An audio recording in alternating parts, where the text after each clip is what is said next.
Yeah, hello everyone. Yeah, I was kind of asked to come here and talk about enterprise SEO.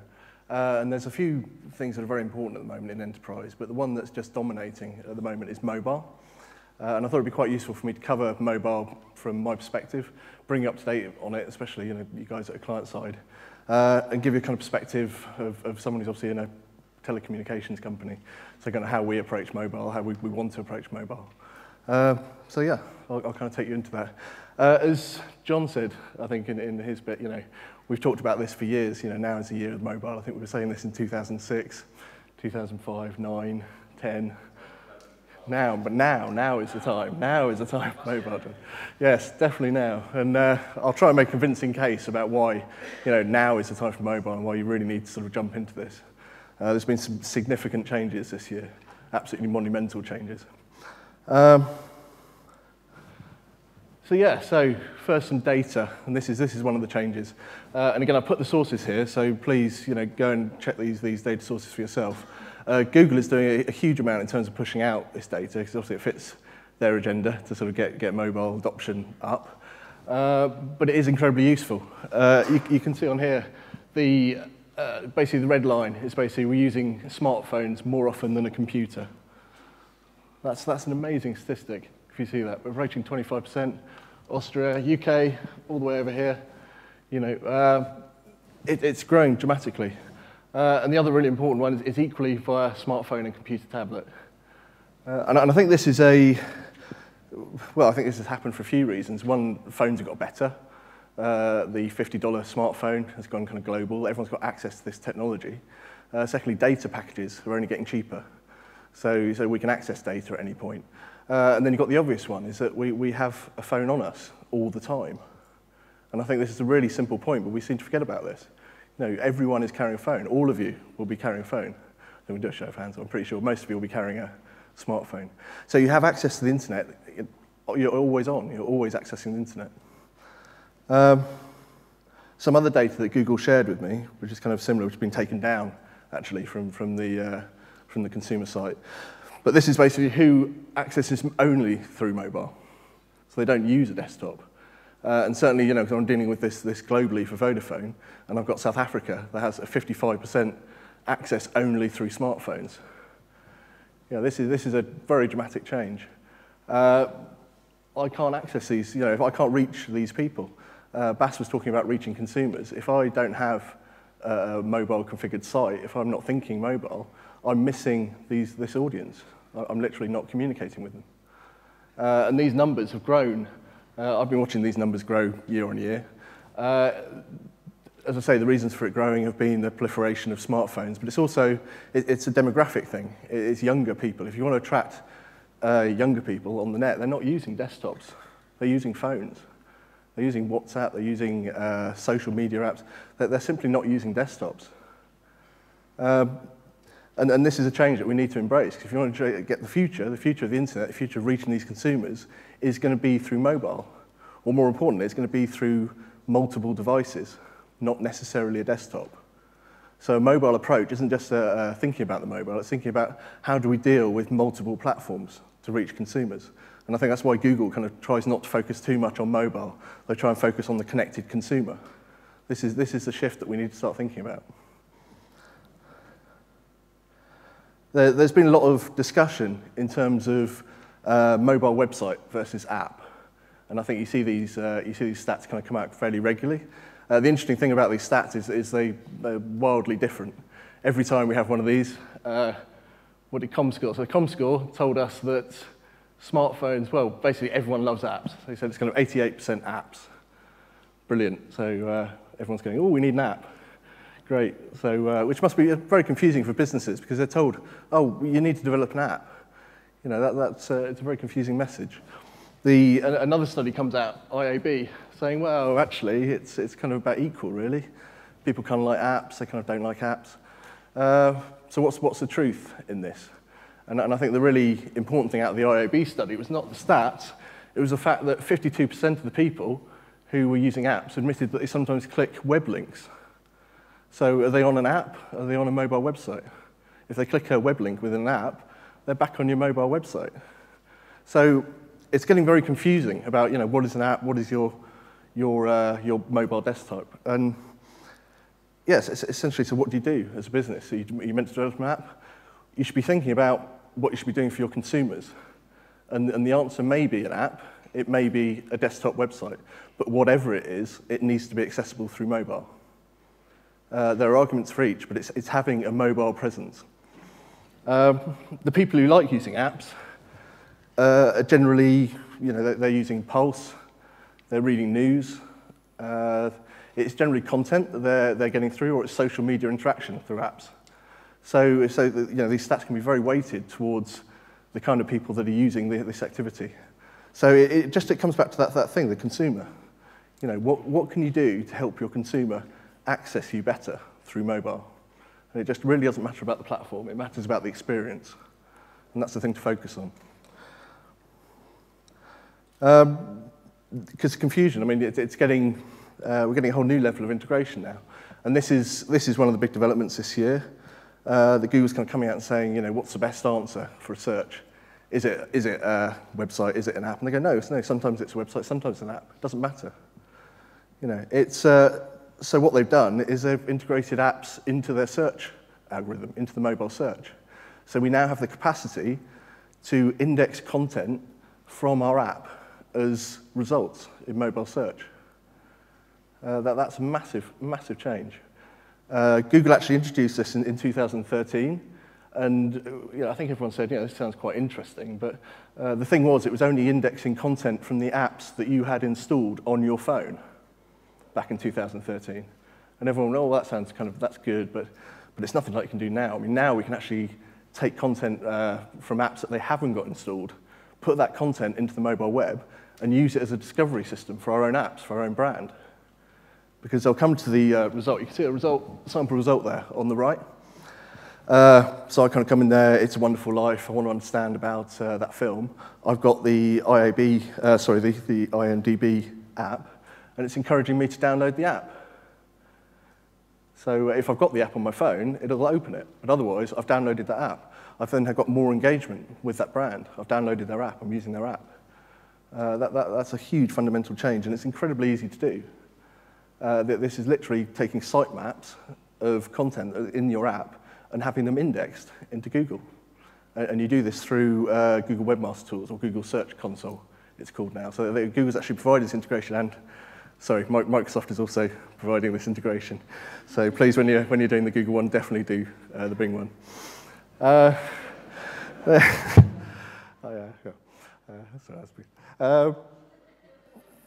It's a huge, huge opportunity. So get your content from your app, put it into the results. We were worried a bit that it would only work with Google Play. It's not true. It's iOS now as well. And it's a very simple thing to do. But you've got to start asking yourself, great, that sounds fantastic. That sounds like a great opportunity. How does that really, give me some practical examples for that? And I'll try and bring this to life a bit more for you with what I've been thinking in terms of Vodafone. So we've got a combined mobile search and app experience now. So we accept that. So we're now designing user journeys. So what's a user journey that's better suited through an app or better suited through a web page? Well, obviously, if I take one of our customers through the app, I know who that customer is. I know their contract. I know the device that they're using. I even know where they are. I know which station they're near in terms of their locality. So obviously, from my point of view, if we're talking about billing and top-up, it's a better experience to take that user through the app than to get them to top up through the app. It's a better experience to take them there to upgrade their phone, because I know if they've been a particularly good customer, if they're where they are in the contract cycle, I can then service them better. In terms of account support, I can take them directly through. They don't need to log in anywhere. They don't need to pre-qualify themselves or call a number. I can take them directly into a chat routine that knows exactly everything about their account. And personalized FAQs. This is essentially a personalization. So when something's wrong with their phone, I'm taking them directly to that Q&A on the iPhone 5, iPhone 5C. They're not having to sit there going through a search process, they're not having to use drop-downs, they're not having to go through your site to get to that information. So I'm using information that I have about that client, and I'm using an app experience to reduce friction, to make it easier, to make that process more enjoyable, to make it simpler for the user. So this is this is the way you need to think. When we come back to thinking about desktop, you're thinking about mobile web, you're thinking about app. You don't have to go and create an app, but think about the journeys for your user. What can you make simpler? Where can you reduce the friction? Where can you make the process a bit more enjoyable to use? And this should be your focus really in terms of mobile development. Because currently the journey is completely balked, it's completely broken. This is, again, some stats from Google. If you see the little red lines, the little red columns at the bottom, these are purchases made on mobile. It's pretty depressing, isn't it? You know, it's 4%, 3%. And this leads some commentary, people, experts come on, they go, no, mobile, it's not for buying things, it's for researching. You know, this is what mobile's about, it's about content. It's not, it's about content because content works. Pulse works on a mobile. You know, mobile isn't just content. Mobile, you have mobile with you every day, you've got it on you. If it was convenient to buy through mobile, you would buy through mobile. That's the truth. So these figures are absolutely dreadful, and Google must be looking at these, Microsoft must be looking at these and just saying, you know, something is broken, it's seriously wrong. We've done what we can in terms of relevancy, and Google is a brilliant engine when it comes to relevancy, but mobile isn't about relevancy, it's about experience. You can have the most relevant results possible, but if the experience when the user clicks through is dreadful, it's never going to work. So, you know, and we know that from other studies. This was a question they asked. What do you tend to do when you run into problems on a website, on a smartphone? What do you do? And I'm sure this will be very familiar to a lot of you. You continue to use the same site. That's the eternal optimist. I'll continue to use the same site, 15%. I'll use the same site, but on another device. This is a crucial one. This is where that user has jumped from mobile onto desktop. 50%. So did mobile work? Well, you know, mobile got the user. We were there at the right time. We had the user. We had them at the right place. But the device was terrible. The platform was terrible. The website was terrible. The experience was bad. So that they waited till they got home, or they waited till they got into the office, and then they jumped onto a desktop. Can you imagine that? That's dreadful. Can you imagine that process if you're actually buying apps for your phone? So the minute you want an app for your phone, you can't buy the app for your phone through the Play Store. You've got to wait until you get into the office. Go into the office, log on, get onto a desktop computer and buy that app for your phone. Wouldn't that seem ridiculous to you? You know, this is what's happening. It's completely wrong. 24% find another site that works better on a smartphone. So a lot of your customers are going to your competitor because they've got a better experience. You know, it works. A quarter of them. 7% are calling or visiting the store because that's the best experience they can get through the mobile, is finding your phone number.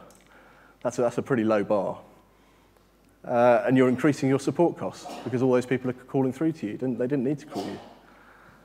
25% try the same site again later at another time. We've got more optimists there. Maybe they will have fixed it by that point. And I think then we can just assume that they go through that same cutoff. So it's broken. The journeys are broken, and Google knows this.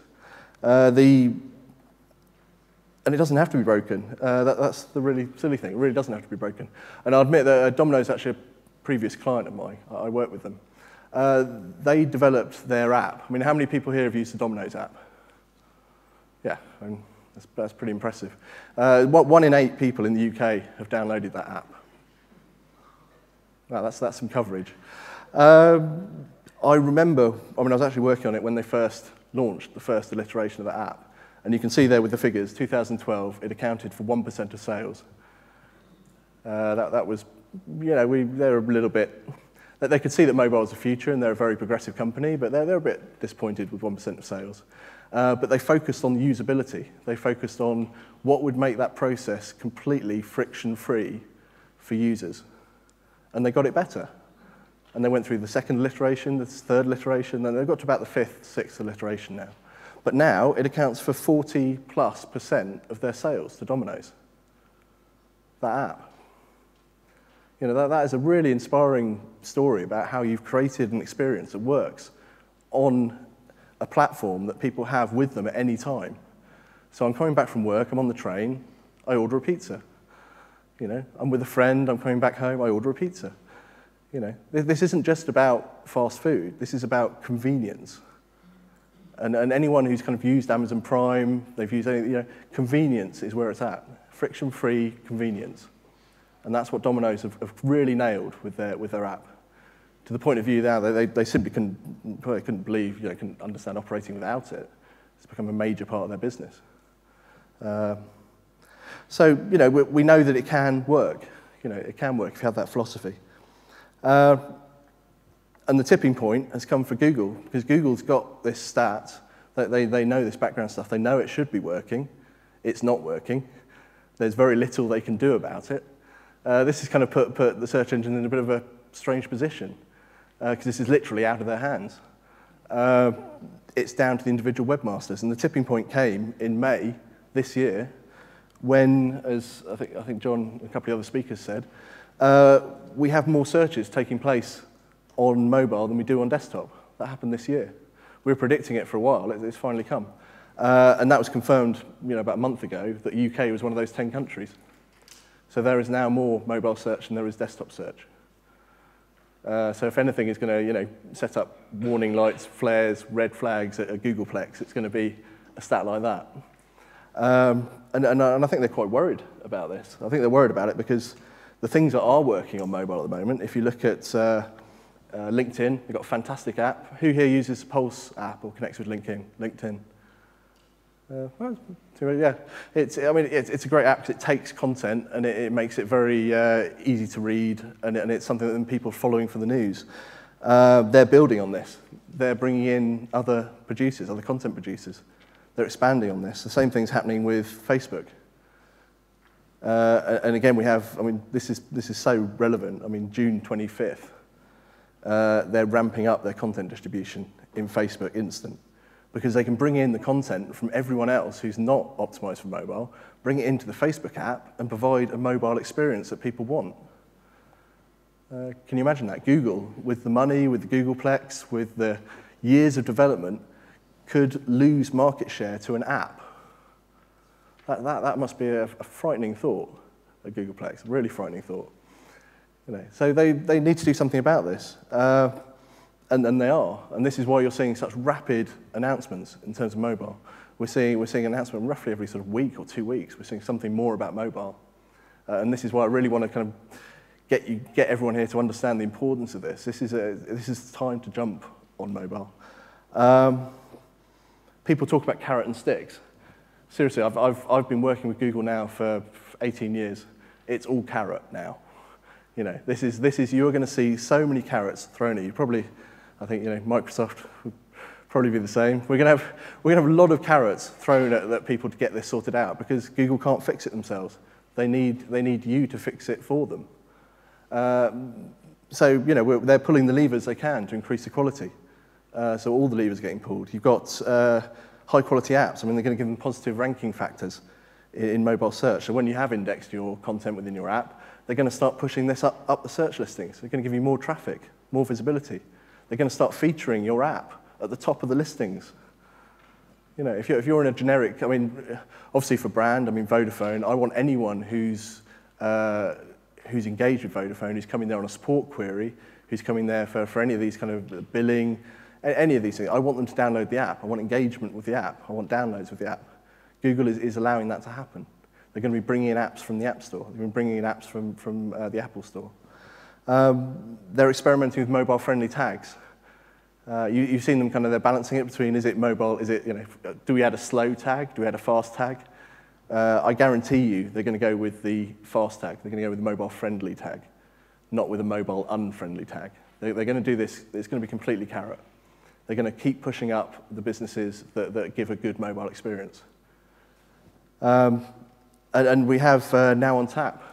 When you've seen the Now, and I think this again comes back to this kind of search, that they're going to start indexing the content from your app in order to answer queries in a better, faster way, using all that content that's then open to them through your apps. So what content should you have in your apps that then you want to bring into the index that bring people to your brand? There's huge opportunities. It's going to drive downloads, it's going to drive engagement, and it's generally just going to make your users happier because we know that they're using mobile, but they're very unsatisfied at the moment.